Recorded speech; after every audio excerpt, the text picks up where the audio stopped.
another lunchtime lecture where I'm skipping my lunch so that you can be a better informed, more productive citizen. That's right. So you guys saw the debate last night, right? What a fiasco. Two old men yelling at each other constantly, but somebody had to be right. Like in each point, somebody had to be. So how do you choose which one during which topic was telling the truth and which one was accurate? It's a good question.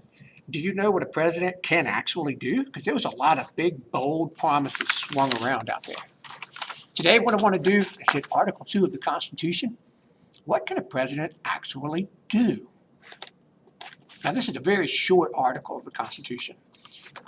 Section 1 is just simply to be qualified for president, you have to be a native-born citizen or a citizen of America when the Constitution was passed. But I think most of those people have already lost their eligibility. They're dead, right? So you have to be born here. You got to be a certain age, that kind of stuff. You have to have lived here at least 14 consecutive years for the last 14 consecutive years. Then let's jump to Section 2. That's it. That's about all there is for president. Section 2 lays out directly the duties of the president.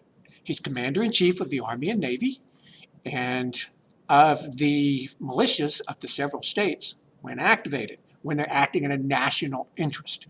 So he can activate the National Guard and use them. Otherwise, that's a state-to-state thing. The Alabama Guard belongs to Alabama unless the whole of America needs them and he calls them in, right? He has the power to grant reprieves and pardons for offenses against the U.S. If you have a president who's fixing parking tickets, he's abusing his power. And it's been debated that bringing Roger Clinton from prison repeatedly for his drug arrest and stuff was an abuse of power. I guess it depends on how you define it. The president makes treaties with other countries, quote, provided 2/3 of senators who were present concur. The president can't just go out and make peace treaties or climate accords and all that kind of stuff. It's going to be a permanent, long-lasting treaty without 2/3 of Congress, not a majority, not his political party. 2/3 of Congress have to sign off on this because treaties are long-term things that take a lot of money and a lot of resources. Now, if a president just wants to make a policy, sure, as long as your president will follow that. So the climate accord that we brought up last night in the debates that Trump canceled, well, the Senate didn't ratify it. 2/3 of the Senate didn't ratify it, so it was just President Obama. So President Trump has the right to get rid of that if he wants to. And if they want to, the next president, or even President Trump, can bring it back. It's not a treaty. It was just presidential action. Okay, cool. Let's move on real quick. He nominates ambassadors, Supreme Court justices, and all other officers of the U.S. But Congress can defer to him the power to pick anybody he wants for any position, even if it's under Congress's thing, which is something we're going to get to in just a little bit. It's the president's job to pick the heads of all of the cabinet level positions. Anybody who answers directly to the president, he gets to choose his man. Unless Congress gets together and selects someone, like say a special prosecutor, Robert Mueller or whatever, special investigator, whatever his name is, he's kind of stuck with them. But if Congress doesn't intervene and say we specifically want this guy in this position, the president gets to hire and fire as he sees fit, at his will, with no repercussions from anybody else. All right, next, he has the power to fill vacancies temporarily while the Senate is on recess, or positions Congress was supposed to fill and didn't fill. Came up in the debate last night that Donald Trump got to fill so many judge positions because Obama left them open. He even made the comment, who leaves that many positions open? Yeah, I filled 300 judge seats. Thank y'all for not doing your job. Well, technically, he was right. It was somebody else's job to fill those positions, and if they're unfilled, he can do it because he's in charge of the day-to-day regulations. It's the same as hiring a temp. If HR hadn't decided who to put in that position, the boss can go out and get a temp and stick them in there until HR makes up their mind. Or we can hire a substitute teacher to take our class for a day until we get a permanent replacement. Okay, that's it. That's Section 2. Section 3 of Article 2. From time to time, he must give Congress a State of the Union. Okay? He can convene or dismiss both houses of Congress. If he needs an appointment pushed through and everybody's home for Christmas, he can call for convention of the houses and force them to come back in and vote. That's cool. Rarely is it done. And what's never been done, but can be done, is if Congress is arguing, he can just send them all home.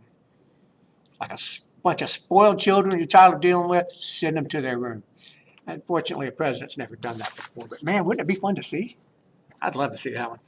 He receives ambassadors and ministers from other countries. And finally, his last duty is to take care that the law is, quote, faithfully executed.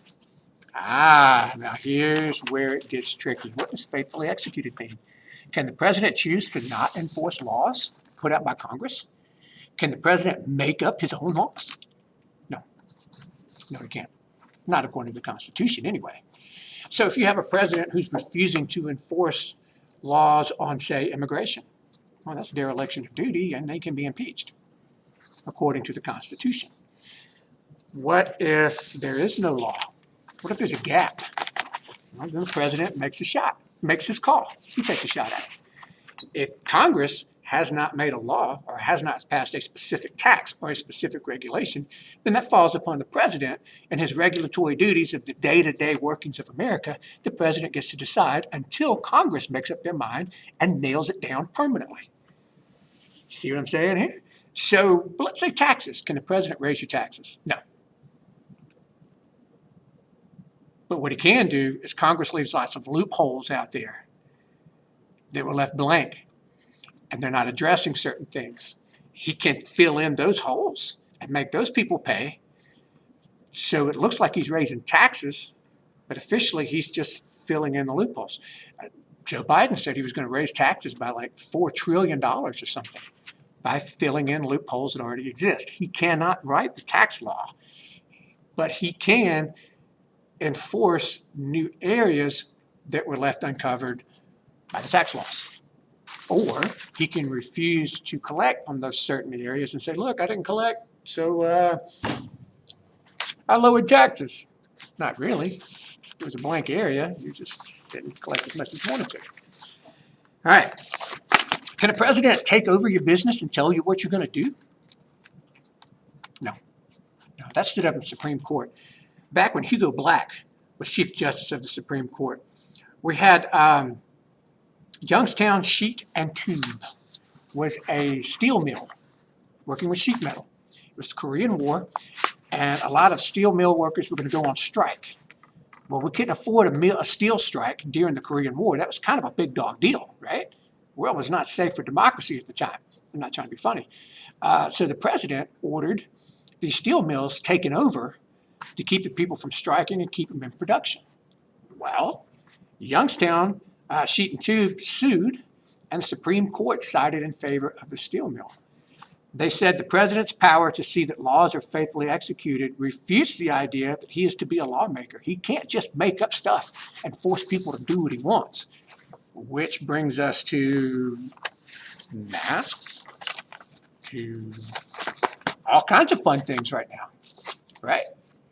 Yeah, Supreme Court's already dealt with this. But again, going back to the Supreme Court doesn't just jump in and go, hey, the president can't do that. You have to sue, and you have to actually make it into the Supreme Court, and they will deal only and specifically with what you said and nothing outside of the parameters of what you said. It's going to be very, very specific. So what can the president actually do?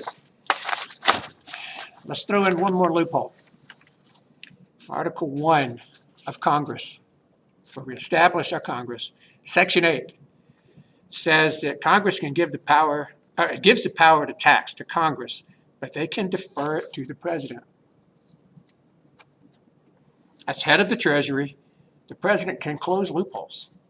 The president can exploit certain things. The president can charge fees and regulatory duties. The president can relabel if something is a profit or is a debt. True story, we did that under Obama to get other countries, other corporations to move back into America. We redefined where their money went. So they're like, well, heck, if you're just going to take it, we're going to move back to America. Okay. We call this the origination clause. The origination clause says it's really Congress's job. But if they can't decide, they can push it off on the president. They can delegate it out to the president. They can give it to him if it's a campaign year and you need to make the guy look good. Excuse me, the phone's ringing.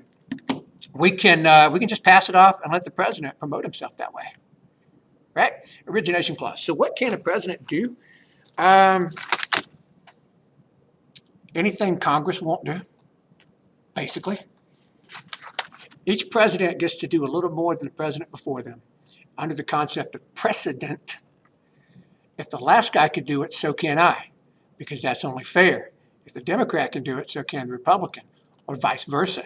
So if Bush could do it, Obama could do it, and what Obama could do is where the starting point is that Trump can do, and he will build even more presidential power so that the next president is going to be even more powerful than the one they have now, unless Congress takes their roles back to what the Constitution gave them.